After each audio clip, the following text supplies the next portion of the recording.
ఇది IoT lab అనమాట, hardware security lab. ఒకసారి చూద్దాం రండి.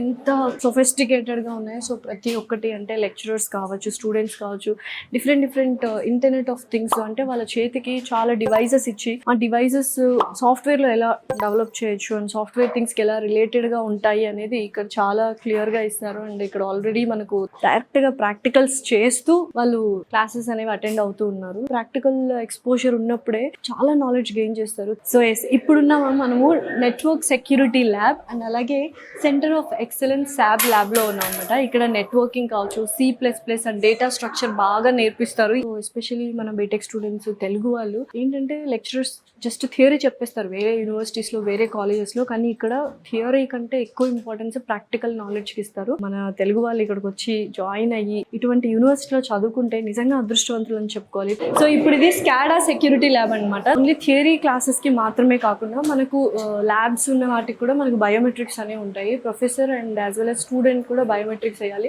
అండ్ మనం చూసాము ఇక్కడ డిజిటల్ బోర్డ్స్ అనేవి ఉన్నాయి. వెరీ స్మార్ట్ క్లాస్ రూమ్స్ అనమాట. ప్రతి ఒక్కరు ఎస్పెషల్లీ AML కావచ్చు, artificial intelligence, machine learning, data science, cyber security, ఇవన్నీ కూడా వీళ్ళు ఇక్కడ ప్రాక్టీస్ చేస్తారనమాట. సో మనకు ఈ కైండ్ ఆఫ్ ప్రాక్టీస్ ఉంటే ఏంటంటే ఫ్యూచర్లో ఇవన్నీ బూమింగ్ కోర్సెస్ కాబట్టి ఫ్యూచర్లో వాళ్ళు ఏదైనా జాబ్ చేయాలన్నా, స్కిల్ బేస్డ్ చేయాలన్నా కూడా చాలా ఇంపార్టెంట్ అండ్ చాలా ఈజీ అయిపోతుంది వాళ్ళకి. థియరీ ఎంత అయితే జరుగుతుందో ల్యాబ్స్ కూడా అంతే ఈక్వల్ గా ప్రయారిటీ ఇస్తారు. చాలా లేటెస్ట్ టెక్నాలజీ కావచ్చు, లేటెస్ట్ సాఫ్ట్వేర్స్ అనేవి అప్డేట్ చేశారనమాట. SOC ల్యాబ్ అంటారు. సో సేమ్ ఆల్మోస్ట్ మనకు సెంట్రలైజ్డ్ AC కావచ్చు, డిజిటల్ అండ్ స్మార్ట్ బోర్డ్స్ కావచ్చు, అండ్ ప్రతి ఒక్క ల్యాబ్ కి 60 మెంబర్స్ సీటింగ్ కెపాసిటీ ఉంది. చాలా స్పేషియస్ గా ఉంది. దాంతోపాటు ప్రతి ఒక్క లెక్చరర్ వచ్చి మానిటర్ చేస్తూ ఉంటారు. సో నేను అడిగాను అసలు ఇక్కడ ఏం జరుగుతుంది అని లెక్చరర్ అనేది తను చెప్పారు. ప్రైవేట్ క్లౌడ్ నెట్వర్కింగ్ వాళ్ళు సొంతంగా క్రియేట్ చేస్తున్నారు అనమాట. సో ఇక్కడ చూసినట్లయితే మనకు AIML, artificial intelligence machine learning analyst lab ఉంది. అండ్ దాంతో పాటు మనకు బోల్డ్ అని ల్యాబ్స్ కూడా ఉన్నాయి. ఆర్కిటెక్చర్ ల్యాబ్ కావచ్చు, ఆర్కిటెక్చర్ క్లాస్ రూమ్స్ కావచ్చు.